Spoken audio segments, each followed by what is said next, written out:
4장 1절로 마지막까지 말씀입니다. 같이 봤습니다. 내가 또 말하노니 유업을 이을 자가 모든 것의 주인이나 어렸을 동안에는 종과 다름이 없어서 그 아버지가 정한 때까지 후견인과 청지기 아래에 있나니 이와 같이 우리도 어렸을 때에 이 세상의 초등학문 아래에 있어서 종노릇하였더니 때가 참에 하나님이 그 아들을 보내사 여자에게서 나게 하시고 율법 아래에 나게 하신 것은 율법 아래에 있는 자들을 속량하시고 우리로 아들의 명분을 얻게 하려 하심이라. 너희가 아들이므로 하나님이 그 아들의 영을 우리 마음 가운데 보내사 아빠 아버지라 부르게 하셨느니라. 그러므로 내가 이후로는 종이 아니요 아들이니 아들이면 하나님으로 말미암아 유업을 받을 자니라. 그러나 너희가 그때에는 하나님을 알지 못하여 본질상 하나님이 아닌 자들에게 종노릇하였더니 이제는 너희가 하나님을 알 뿐 아니라 더욱이 하나님이 아신 바 되었거늘 어찌하여 다시 약하고 천박한 초등학문으로 돌아가서 다시 그들에게 종노릇하려 하느냐. 너희가 날과 달과 절기와 해를 삼가 지키니 내가 너희를 위하여 수고한 것이 헛될까 두려워하노라. 형제들아, 내가 너희와 같이 되었은즉 너희도 나와 같이 되기를 구하노라. 너희가 내게 해롭게 하지 아니하였느니라. 내가 처음에 육체의 약함으로 말미암아 너희에게 복음을 전한 것을 너희가 아는 바라. 너희를 시험하는 것이 내 육체에 있으되 이것을 너희가 업신여기지도 아니하며 버리지도 아니하고 오직 나를 하나님의 천사와 같이 또는 그리스도 예수와 같이 영접하였도다. 너희의 복이 지금 어디 있느냐? 내가 너희에게 증언하노니 너희가 할 수만 있었더라면 너희의 눈이라도 빼어 나에게 주었으리라. 그런즉 내가 너희에게 참된 말을 함으로 원수가 되었느냐? 그들이 너희에게 대하여 열심내는 것은 좋은 뜻이 아니요 오직 너희를 이간시켜 너희로 그들에게 대하여 열심을 내게 하려 함이라. 좋은 일에 대하여 열심으로 사모함을 받음은 내가 너희를 대하였을 때뿐 아니라 언제든지 좋으니라. 나의 자녀들아, 너희 속에 그리스도의 형상을 이루기까지 다시 너희를 위하여 해산하는 수고를 하노니 내가 이제라도 너희와 함께 있어 내 언성을 높이려 함은 너희에 대하여 의혹이 있음이라. 내게 말하라. 율법 아래에 있고자 하는 자들아, 율법을 듣지 못하였느냐? 기록된 바 아브라함에게 두 아들이 있으니 하나는 여종에게서 하나는 자유 있는 여자에게서 났다 하였으며 여종에게서는 육체를 따라 났고 자유 있는 여자에게서는 약속으로 말미암았느니라. 이것은 비유니 이 여자들은 두 언약이라. 하나는 신의 산으로부터 종을 낳은 자니 곧 하갈이라. 이 하갈은 아라비아에 있는 신의 산으로서 지금 있는 예루살렘과 같은 곳이니 그가 그 자녀들과 더불어 종노릇하고 오직 위에 있는 예루살렘은 자유자니 곧 우리 어머니라. 기록된 바 잉태하지 못한 자여 즐거워하라. 산고를 모르는 자여 소리질러 외치라. 이는 홀로 사는 자의 자녀가 남편 있는 자의 자녀보다 많음이라 하였으니 형제들아, 너희는 이삭과 같이 약속의 자녀라. 그러나 그때의 육체를 따라 난 자가 성령을 따라 난 자를 박해한 것 같이 이제도 그러하도다. 그러나 성령이 무엇을 말하느냐? 여종과 그 아들을 내쫓으라.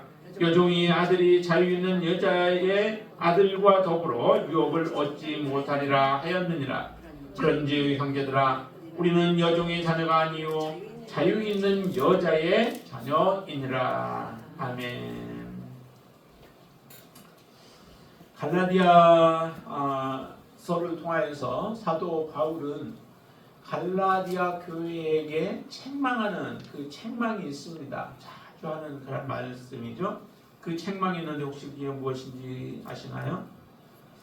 지금 갈라디아 교회의 문제가 뭐냐면은 율법으로 돌아가려고 하는 것입니다. 왜 그래서 율법의 종이 되려고 하고 율법으로 돌아가려 하느냐라고 하는 책망이 사도 바울을 통하여서 지속적으로 계속해서 갈라디아 교인들을 향하여서 외쳐지고 있습니다. 율법으로 돌아가려고 한다. 사실 그 갈라디아 교인들은 이방인들이잖아요.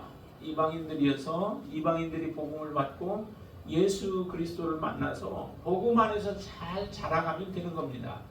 그런데도 이 갈라디아 교회에 거짓 선지자들, 거짓 선생들이 그 가운데 들어와서 복음으로 자라가고 있는 갈라디아 교인들을 미혹하면서 그들의 믿음을 흔들어 놓는 것이죠.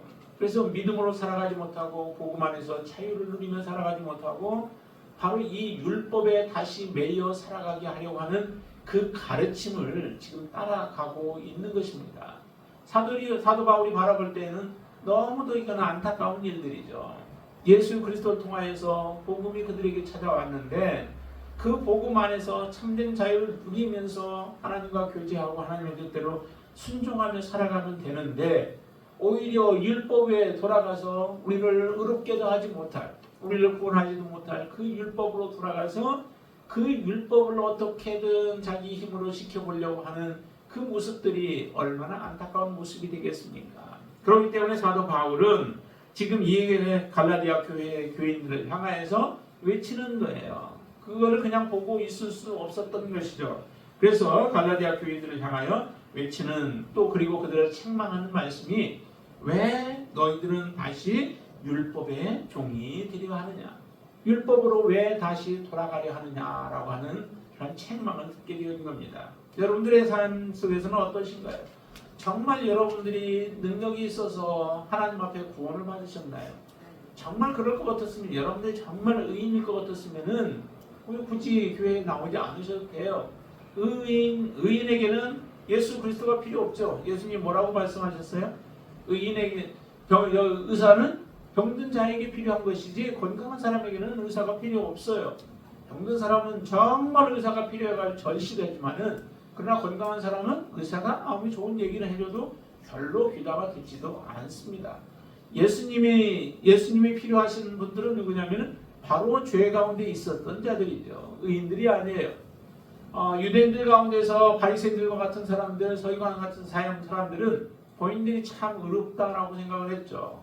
율법을 많이 지켰고 율법대로 많이 행했습니다. 그러나 온전하게 행하지는 못하였죠. 그렇기 때문에 자기들은 의롭다라고 말을 하고 그렇게 생각하고 살아가지만은 실제적으로는 의롭지 못한 자들이기에 예수님이 그들에게도 필요했습니다. 바리새인들에게도 서기관들에게도 필요했지만은 본인들은 예수님이 필요치 않다라고 생각하며 예수님께 가까이 나오지도 않고 예수님이 다가오셔도 밀쳐내었던 것이 바로 유대인들, 거룩하다라고 생각하는 사람들의 삶의 모습이었습니다. 그렇지만은 이방인들은 그렇지 않죠. 이방인들은 정말 우리가 죄인인 것을 알고, 얼마나 죄인인가, 정말 하나님 앞에 설 수도 없는 자들임을 우리는 알고, 그때 복음이 우리에게 들어와서 그 복음으로 말미암아 우리가 구원받는 놀라운 역사가 일어났던 것입니다. 이렇게 하나님의 은혜를 체험하고 경험해놓고 다시 율법으로 돌아간다면 참으로 얼마나 어리석은 자가 되어지겠습니까? 자유를 주었더니 그 자유를 가지고 오히려 종의 멍에를 메고 있는 그런 모습이 되어져 버리기 때문에 그렇습니다. 그래서 오늘 본문 말씀 1절에서 이렇게 말씀합니다. 내가 또 말하노니 유업을 이을 자가 모든 것의 주인이나 어렸을 동안에는 종과 다름이 없어서 2절 그 아버지가 정한 때까지 후견과 청지기 아래에 있었다라고 이렇게 표현해요. 이런 말들이 뭐예요? 이전에 유대인들도 마찬가지고요, 이방인들도 마찬가지고 우리가 죄 가운데 있었을 때 그때는 율법을 통하여서 어떻게 해서든 우리가 하나님 앞에 나아가보려고 노력을 하는 거죠. 그렇지만은 그거 가지고 우리가 하나님 앞에 온전하게 되어질 수 없는 그때의 율법 아래에 있었던 때, 우리가 하나님을 모르고 지냈던 그때의 모습이 바로 이 정한 때까지 후견인과 청지기 아래에 있는 그때의 모습을 그대로 말씀하고 계신 겁니다. 이런 정한 때까지는 어린 아이가 모든 것을 물려받을 수 없잖아요. 저 북한 같은 경우도 지금 후계자라고 해가지고 하나 데리고 나오는 사람이 있잖아요. 그러나 그가 정말 후계자가 지금 만약에 김정은이가 만약에 죽는다면은 그 자리에 올라설 수 있을까요? 못하죠. 그 어린 아이가 어떻게 위에 권력 있는 자들을 다스릴 수 있고 그 권력을 이끌 수 있겠어요? 모든 것을 통치할 수 있겠어요? 못하죠. 그렇기 때문에 그가 어느 정도 성숙할 때까지는 이렇게 후계자의 그 훈련을 하고 또 교육을 하고 또 모든 것들을 물려받도록 준비된 가운데서 해야 그의 자리가 위협을 받지 않게 되어지는 것과 같습니다. 우리가 이전에는 정말로 예수 그리스도가 오시기 전까지는 율법 아래 놓여져 있어서 우리도 참된 자유를 누리지 못하고 그것을 우리가 율법을 지키며 행했을지라도 우리에게는 진정한 자유가 주어질 수 없었던 거죠. 그런 우리들을 하나님이 사랑하셨기 때문에 우리를 구원하기 위하여 예수 그리스도를 보내주셨다라고 말씀하십니다. 자, 4절 말씀 같이 한번 읽어볼까요? 때가 참에 하나님이 그 아들을 보내사 여자에게서 나게 하시고 율법 아래 나게 하신 것, 예수 그리스도를 왜 여자에게서 나게 하시고 율법 아래 나게 하셨는가? 왜 예수님도 율법 아래 율법을 지켜야 하는 그런 속에 나게 하셨는가라고 하는 거죠. 그것은 우리 때문에 그렇다라고 5절을 말씀합니다. 율법 아래 있는 자들을 속량하시고 우리로 아들의 명분을 얻게 하려 하심이라라고 말씀합니다. 분명하게 못을 받고 있죠. 우리를 속량하기 위하여 그리고 우리를 하나님의 아들로 삼으시기 위하여서 예수 그리스도가 이 땅에 오셨다라고 하는 겁니다. 우리의 힘으로 우리의 능력으로가 아닌 예수 그리스도께서 베푸신 은혜로 말미암아 우리가 속량받았고 그리고 속량받은 후에 우리는 하나님의 아들로서 그 명분을 얻게 되어진 거예요. 이제 누릴 수 있게 되어진 거죠.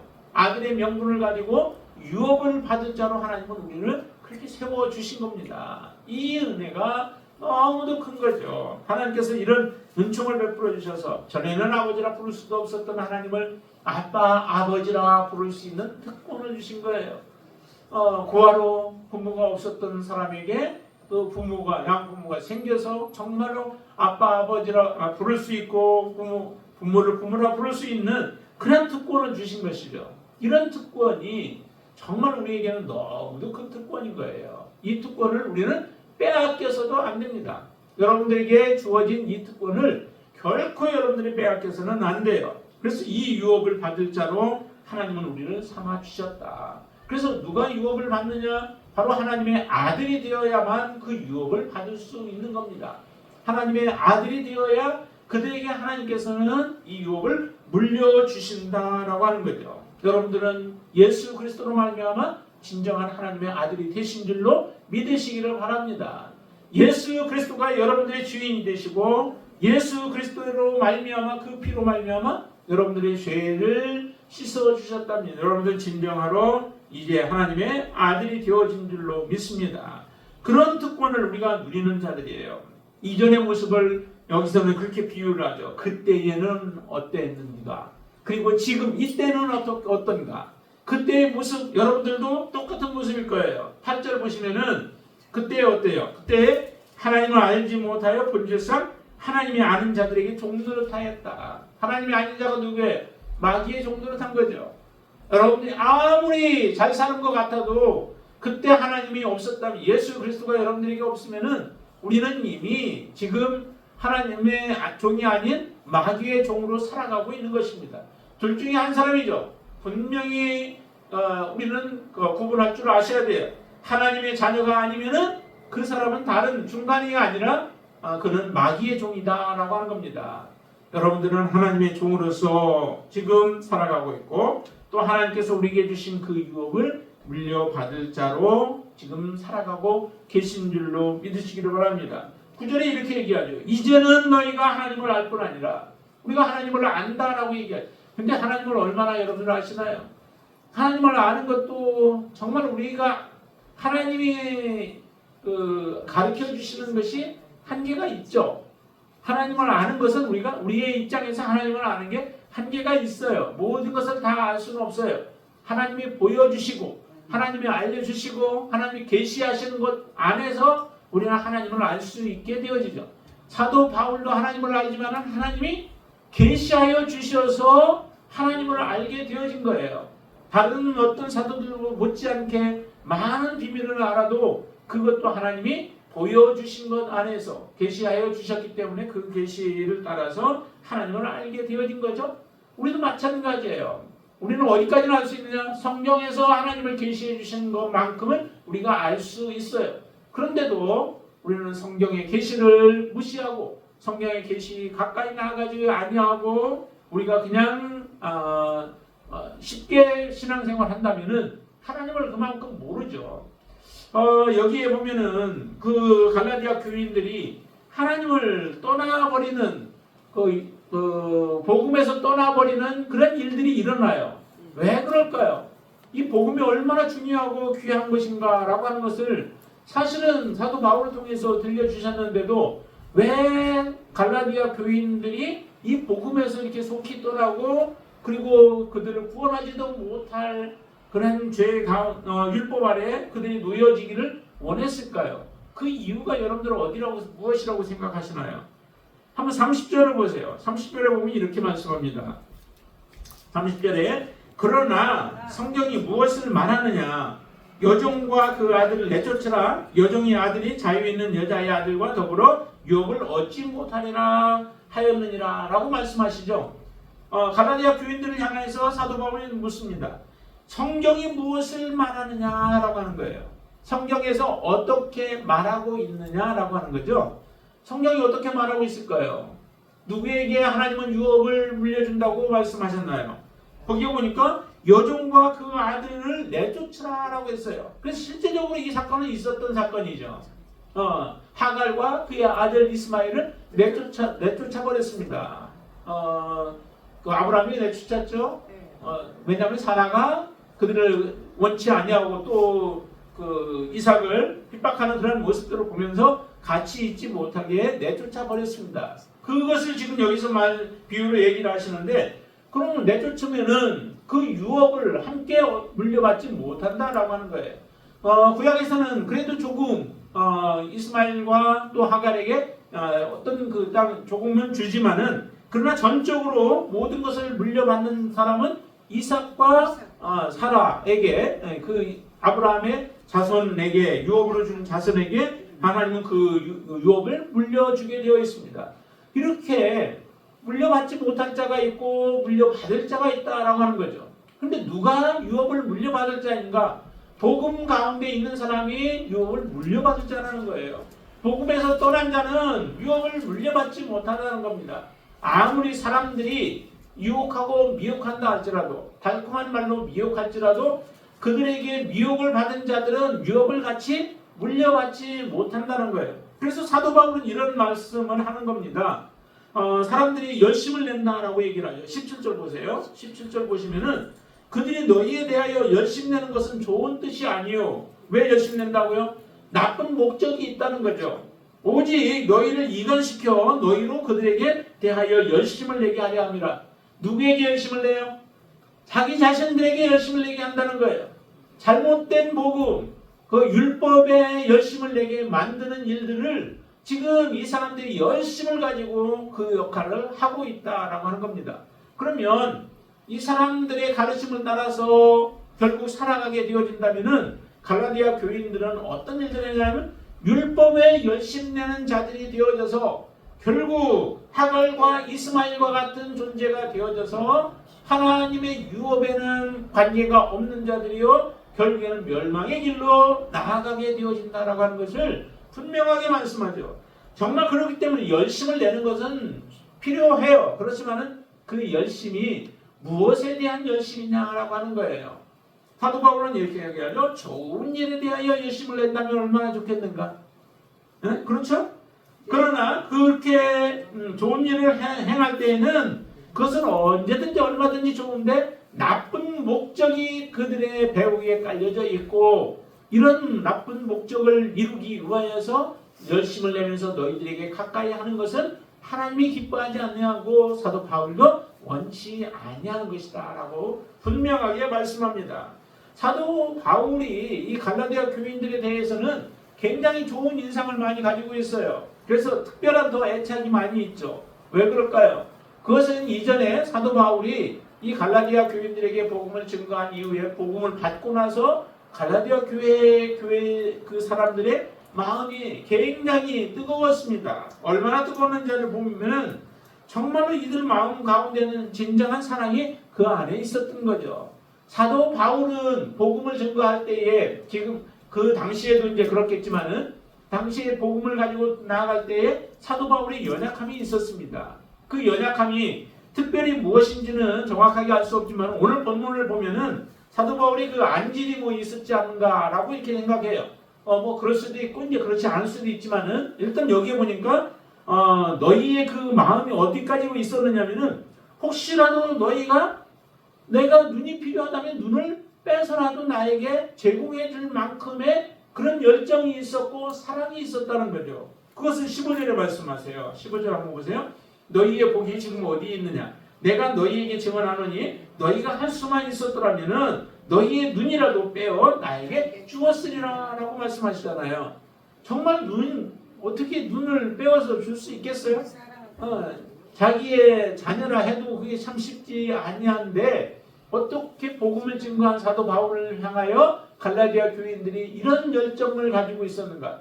또 하나 보면은 사도 바울이 연약한 부분이 있어서 그 약한 부분에 대해서 다른 사람들이 손가락질하거나 아니면 비웃거나 조롱하거나 그러지 않고 오히려 그 약한 것들을 다 그냥 받아주었어요. 그래서 어느 정도로 받아주는지를 보세요. 14절 말씀 한번 같이 있습니다. 너희를 시험하는 것이 내 육체에 있으되 이것을 너희가 없인 여기지도 아니하며 버리지도 아니하고 오직 나를 하나님의 천사와 같이 또는 그리스도 예수와 같이 영접하였도다. 이게 얼마나 정말 아름다워요. 우리 그리스도인들의 삶의 모습이 이런 모습이어야 되는 거죠. 다른 사람이 흠이 있다고, 죄가 아니라 다른 사람이 흠이 있다고 그 흠을 들춰내어서 다른 사람들에게 퍼뜨리기보다는 그 흠들은 우리의 사랑으로 덮어주어야만 하는 거예요. 그래서 그 사람이 더 이상 그 허물들을 버리고 또 성장하고 성숙해져 가지고 하나님을 기쁘시게 하는 자로 세워지기 위하여 우리가 그것을 좀 품어줘야 한다라고 하는 거죠. 그래서 믿음이 있는 자는, 견고한 믿음을 가진 자는 믿음이 없는 사람을 우리가 정죄하지 아니하고 그것을 받아줄 수 있어야 된다라고 하는 거예요. 왜냐하면 우리도 그런 때가 있었거든요. 그런 것을 생각한다면은 우리는 다른 사람과 함께 연합하여서 함께 믿음의 성장과 성숙을 가져오는 그 길로 나아가도록 공동체라고 하는 것이 그래서 필요한 거예요.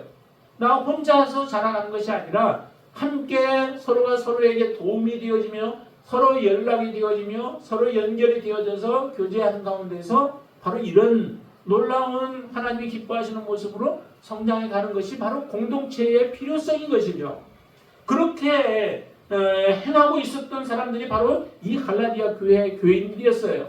그런데 이런 교회에 바로 거짓 선지자들이 들어감으로 인하여서 결과가 어떤 모습으로 나타나냐면은 오히려 사도 바울이 책망하니까 그 책망한 말을 사람들이 받아들이지 아니하고 오히려 어떻게 해요? 원수와 같이 16절 보면 옳은 말을 하고 바른 길로 돌아서라고 하는 말을 들으면서 오히려 원수와 같은 모습으로 대하고 있었던 그 사람들의 모습을 우리 그대로 적나라하게 고발하고 있잖아요.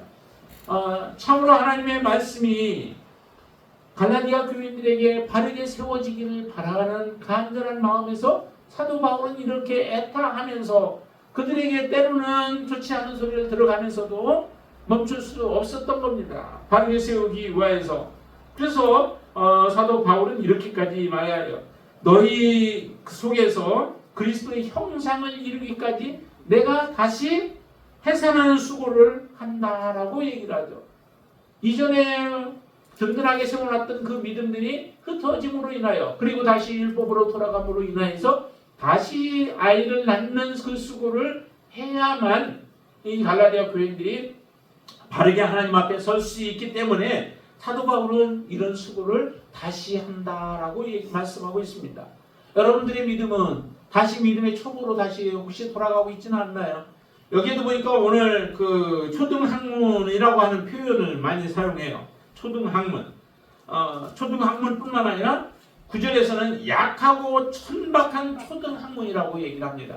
율법을 두고 하는 얘기잖아요. 율법을 두고서 이렇게까지 얘기합니다. 다시 거기로 돌아갈 필요가 없다라고 하는 거예요. 이제 더 이상 그것은 필요가 없는 거죠. 예수 그리스도가 온 이후로는 거의 필요가 없습니다. 오직 왜 필요가 없냐면 그것은 예수 그리스도 안에서 다 성취가 되어질 수 있기 때문에 그런 거예요. 억지로 그것을 이루려고 해서 되어지는 것이 아니라 예수 그리스도 안에서 우리는 그 행할 수 있는 능력이 이미 여러분들 안에 다 주어져 있는 것입니다. 여러분들이 해야 할 것은 이제 하나님이 우리에게 이런 능력을 주신 것을 가지고 그 능력을 행하면서 유혹도 아니면은 핍박도 다 이겨내며 살아가는 게 여러분들이 하셔야 할 일들이다라고 하는 것입니다. 이스라엘 백성들 가나안 우리가 이제 지금 민수기나 또 아니면 신명기 보면서 이스라엘 백성들이 가나안 동편 지역에서 지금 있을 때에 이스라엘 백성들에게 요구하는 바가 뭐예요? 너희들은 반드시 가나안 땅에 들어갈 것이라는 거죠. 아직은 취하지 않았습니다. 아직 그 땅을 얻지 않았습니다. 아직 그 땅은 견고한 상태로 그냥 그대로 있어요. 또 사람들이 적지 않아요. 많은 사람들이 그대로 존재해요. 그런데도 불구하고 하나님은 뭐라고요? 모세를 통하여 하시는 말씀이 그 땅에 너희들을 하나님께서 들어가게 하신다라고 하는 거죠. 그러면 이스라엘 백성들에게 필요한 게 무엇일까요? 이제 필요한 것은 믿음으로 하나님의 말씀을 붙잡고 그것을 취하여 얻는 거예요.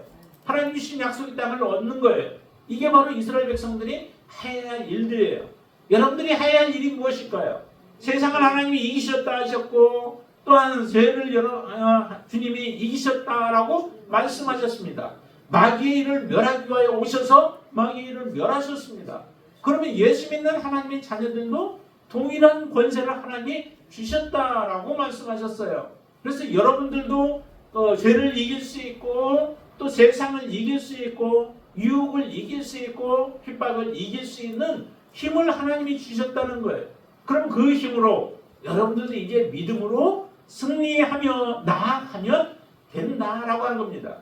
하나님이 미워했던 사람들이 누구일까요? 가나안 땅을 정탐하고 돌아와서 부정적인 보고를 하며 믿음으로 행하지 아니했던 자들 그리고 그 말에 동조했던 모든 사람들을 하나님은 미워하셨어요.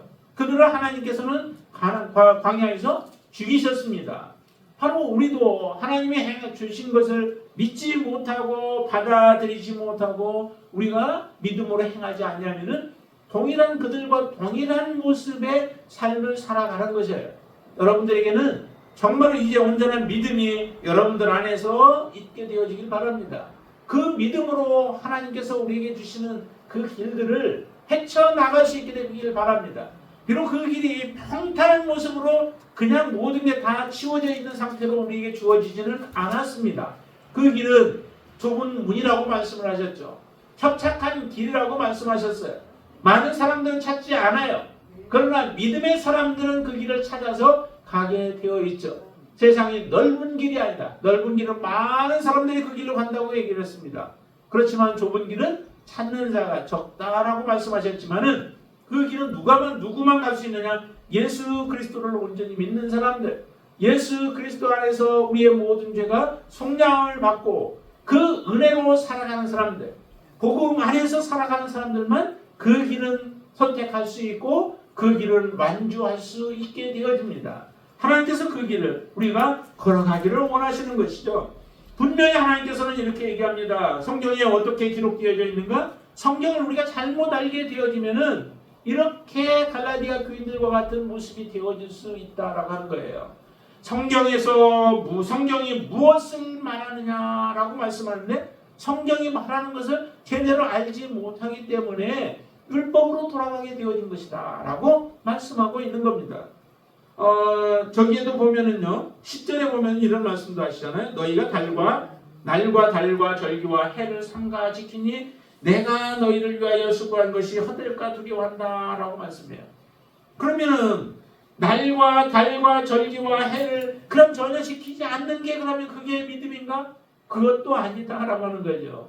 이것을 지켜서 무언가를 얻으려고 하는 게 아니라 예수 그리스도 안에서 날과 달과 절기와 해를 감사함으로 우리가 지켜 나아가는 거죠. 하나님의 은혜를 생각하면서 7절기라든지 모든 것들도 마찬가지예요. 그것을 우리가 지켜야만 하나님의 은혜를 받는 게 아니라 예수 그리스도 안에서 우리는 이제 감사함으로 이 모든 것들을 넉넉히 지켜나가는 거죠. 그래서 사람들은 늘 말하기를 이렇게 지키지 말라, 지킨다라고 뭐라고 하니까 그러면 지키지 않으면 된다라고 반대적으로만 생각을 해요. 예수 그리스도 안에서 이게 완성되어질 것에 대한 것을 생각지 못하는 것이죠. 그건 어리석은 모습입니다. 성경에는 분명히 말씀합니다. 자유 있는 여자의 자손과 그 다음에 자유가 없는 종의 자손에 대한 부분을 지금 그 아브라함의 자손을 통하여서 우리에게 분명하게 말씀해 주십니다. 누가 유업 얻을 자인가?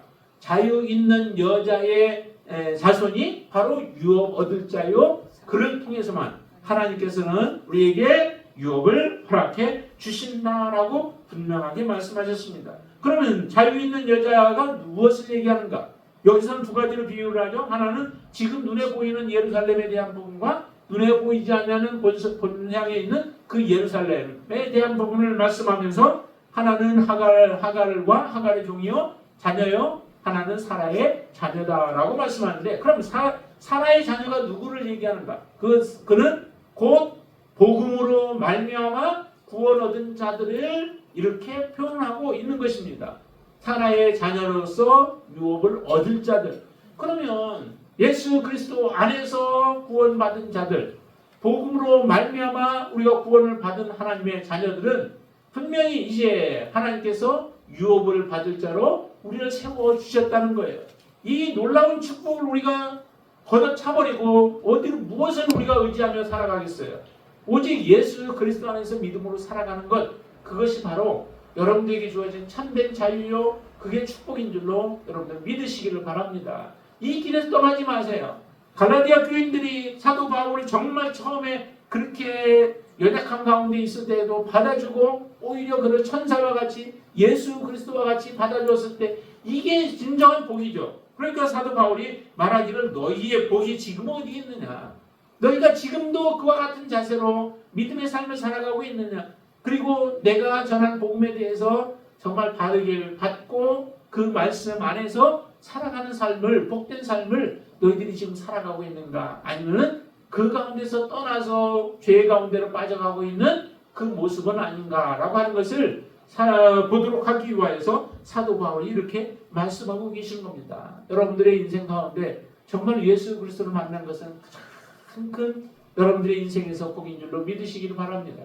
그리고 그분을 우리가 더 이상 떠나서는 안 되고, 또 그분이 주신 말씀들을 우리가 잊어버려서도 안 되고, 오직 예수 그리스도 안에서 참된 복음을 향하여 이제 믿음으로 살아가셔서 하나님이 유업으로 주시는 이 귀한 유업을 온전히 받아 누리는 저와 여러분들 되시기를 주님의 이름으로 축원을 드립니다. 네, 우리 함께 찬양하고 기도하겠습니다. 176장입니다.